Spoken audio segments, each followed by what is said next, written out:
அஸ்ஸலாமு அலைக்கும் வலைக்கும் அஸ்ஸலாம் ரஹ்மத்துல்லாஹி வபரகாத்துஹு.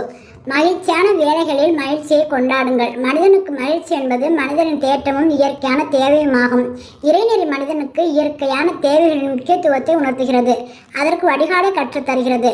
பலன் தரக்கூடிய சில வரம்புகள் நிபந்தனைகளுடன் நடைமுறைக்கு உட்பட்டு அந்த தேவைகளை நிறைவேற்ற அனுமதிக்கிறது. ஆர்வமும் ஊட்டுகிறது. செயற்கையான கண்ணியமும் தேவையற்ற முக்கியத்துவமும் கடமையற்ற உணர்வுகளை வெளிப்படுத்தாமல் எந்நேரமும் சோகத்தில் மூழ்கி இருந்தும் தம் பண்பாட்டின் அழகை முடித்துக் கொள்வதை இறைநெறி ஒருபோதும் விரும்பவில்லை. மகிழ்ச்சிக்குரிய சந்தர்ப்பங்கள் அனைத்திலும் இதுபோன்ற மற்ற சந்தர்ப்பங்களிலும் மகிழ்ச்சியை கொண்டாட அது உங்களுக்கு முழு உரிமை அளிக்கிறது. மேலும் புத்துணர்வு, உயர்ந்த நாட்டம், புதிய அவாக்களுடன் மனிதன் எப்போதும் துடிப்பாக இருப்பதையே அது விரும்புகிறது. ஆகமான சந்தர்ப்பத்தில் மகிழ்ச்சியை வெளிப்படுத்தாது இருப்பதை மார்க்கம் விரும்புவதில்லை. மகிழ்ச்சியை கொண்டாடுவது இறைநெறியின் கண்ணியத்துக்கு ஏற்றதல்ல என கருதுவது இறைநெறியை சரிவர புரிந்து கொள்ளாமையாகும். உங்களில் எவருக்காவது மார்க்க கடமைகளை நிறைவேற்றுவதன் பேர் கிடைத்தால் நீங்களோ அல்லது உங்களுக்கு பிரியமானவர்களோ கல்வி அறிவில் உயர்நிலை பெற்றால், இறைவன் உங்களுக்கு செல்வத்தை அல்லது வேறு ஏதேனும் கொடையை வழங்கியிருந்தால், நீங்கள் ஒரு நீண்ட பயணத்திலிருந்து பாதுகாப்பாக வீடு திரும்பி வந்தால், உங்களுடைய நண்பர் எவராவது நீண்ட பயணத்திற்கு பிறகு திரும்பி வந்துவிட்டால், தங்களிடம் ஒரு சிறப்பு விருந்தினர் வருகை தந்தால், உங்கள் வீட்டில் திருமணம் நடந்தால் அல்லது குழந்தை பிறந்தால், உங்கள் உறவினர் அல்லது நண்பர் ஒருவரின் நலத்தையும் ஆரோக்கியத்தையும் பற்றி செய்தி கிடைத்தால், அல்லது முஸ்லிம்களின் வெற்றிக்கான நற்செய்தியை செவியுற்றால், அல்லது ஏதாவது பண்டிகை நாள் வந்தால், இத்தகைய சந்தர்ப்பங்கள் அனைத்திலும் மகிழ்ச்சியை கொண்டாடுவது உங்களுக்குரிய இயற்கையான உரிமையாகும்.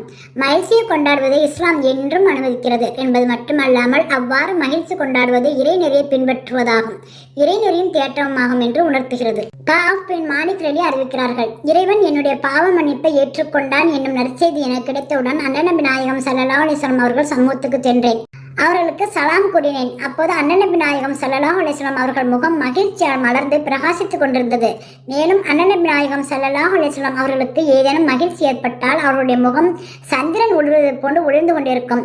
நான் அண்ணன் நபி நாயகம் ஸல்லல்லாஹு அலைஹி வஸல்லம் அவர்கள் முகத்தில் இருக்கும் பொலிவையும் ஒளிவையும் கண்டு, இப்பொழுது அண்ணன் நபி நாயகம் ஸல்லல்லாஹு அலைஹி வஸல்லம் அவர்கள் மிகவும் மகிழ்ச்சியாக இருக்கிறார்கள் என்பதை உணர்ந்து கொள்வோம். பண்டிகை மற்றும் சந்தோஷமான சந்தர்ப்பங்களில் மகிழ்ச்சியை தாராளமாக கொண்டாடுங்கள். செயற்கையான எந்த கட்டுப்பாட்டுக்கும் உட்பட்டு விடாதீர்கள்.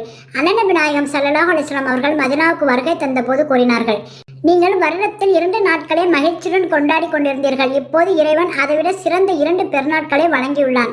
ஈத்துல் ஃபித்ர் புனித ரமலான் மாதம் முழுவதும் நோன்பு நோற்ற பின்னர் கொண்டாடப்படும் பெருநாள். இன்னொன்று ஈத்துல் அல்ஹா குர்பானி பெருநாள் எனும் ஹஜ்ஜு பெருநாள் ஆகும். எனவே இந்த 2 இஸ்லாமிய பெருநாட்களையும் மகிழ்ச்சியாக கொண்டாடுங்கள். முழு மகிழ்ச்சியையும் வெளிப்படுத்துங்கள். இந்நாட்களில் ஒன்று சேர்ந்து மகிழ்ச்சி தரக்கூடிய விளையாட்டுகளில், வழிபாடுகளில் இயற்கையான முறையில் ஈடுபடுங்கள். இதன் காரணமாகவே இந்த 2 பெருநாட்களிலும் நோன்பு நோற்பது தடை செய்யப்பட்டுள்ளது. அண்ணன் நபி நாயகம் ஸல்லல்லாஹு அலைஹி வஸல்லம் அவர்கள் கூறினார்கள், பெருநாட்களாகிய இன்று உண்ணுவதற்கும் பருகுவதற்கும் உரிய நாட்களாகும். ஒன்று சேர்ந்து மகிழ்ச்சியோடு கொண்டாடுவதன் மூலம் இன்பத்தை பெறும். மேலும் இறைவனை நினைவு கொள்ளும் நாட்களாகும் இவை. பெருநாட்களில் நன்றாக குளித்து தூய்மையாக ஆகுங்கள். தகுதிக்கு ஏற்றவாறு நல்ல ஆடைகளை அணியுங்கள். மேலும் நறுமணம் பூசி கொள்ளுங்கள். நல்ல உணவு வகைகளை உண்ணுங்கள். ஆகமான விளையாட்டுகளில், மகிழ்ச்சி தரும் செயல்களில் ஈடுபட பிள்ளைகளுக்கு வாய்ப்பு வழங்குங்கள். இதனால் அவர்கள் மனநிறைவு பெறுவார்கள். மேலும் தாராளமாக மகிழ்ச்சியை கொண்டாடுவார்கள். வெளியில் அழைத்து சென்று மகிழ்ச்சியாக இருங்கள். முடிந்தால் சிறு சுற்றுலாக்கள் செல்லுங்கள். அன்னை ஆயிஷா அவர்கள் அறிவிக்கிறார்கள், பெருநாள் அன்று சில சிறுமிகள் கூட்டமாக அமர்ந்திருந்தார்கள். அப்போது புஆஸ் யுத்தகாலத்தில் அன்சார்கள் பாடிய சில பாடல்களை அவர்கள் பாடிக்கொண்டிருந்தனர். அப்பொழுது அங்கு அபூபக்கர் சித்திக் ரலி அவர்கள் வருகை தந்தார்கள். நபிகள் நாயகம் ஸல்லல்லாஹு அலைஹி வஸல்லம் அவர்கள் வீட்டில் பாடல் கச்சேரி என்று அவர்களை அதட்டினார்கள். அதற்கு நபிகள் நாயகம் ஸல்லல்லாஹு அலைஹி வஸல்லம் அவர்கள் கூறினார்கள், அபூபக்கரை அவர்களை பாடவிடும். ஏனெனில் ஒவ்வொரு சமுதாயத்துக்கும் மகிழ்ச்சியான பெருநாட்கள் இருக்கின்றன. இன்று நம்முடைய பெருநாள் அல்லவோ? அது ஒரு பெருநாள். சில அபிசீனிய கூத்தாடிகள் போர் ஒத்திகையை நடத்தி காண்பித்துக் கொண்டிருந்தார்கள். அண்ணன் நபி நாயகம் ஸல்லல்லாஹு அலைஹி வஸல்லம் அவர்கள் தாமும் அதனை பார்த்து கொண்டிருந்தார்கள். மேலும் அன்னை ஆயிஷா அவர்களை தாம் பின்னால் நிற்க வைத்து அதனை காண்பித்துக் கொண்டிருந்தார்கள். அண்ணன் நபி நாயகம் ஸல்லல்லாஹு அலைஹி வஸல்லம் அவர்கள் அவர்களை பாராட்டி கொண்டும் இருந்தார்கள். பிறகு ஆயிஷா அவர்கள் இந்த விளையாட்டை நீண்ட நேரம் கண்டுகளித்து களைத்து போனதால் அண்ணன் நபி நாயகம் ஸல்லல்லாஹு அலைஹி வஸல்லம் அவர்கள், சரி, இப்போது நீங்கள் போகலாம். ஆதாரம் புகாரி.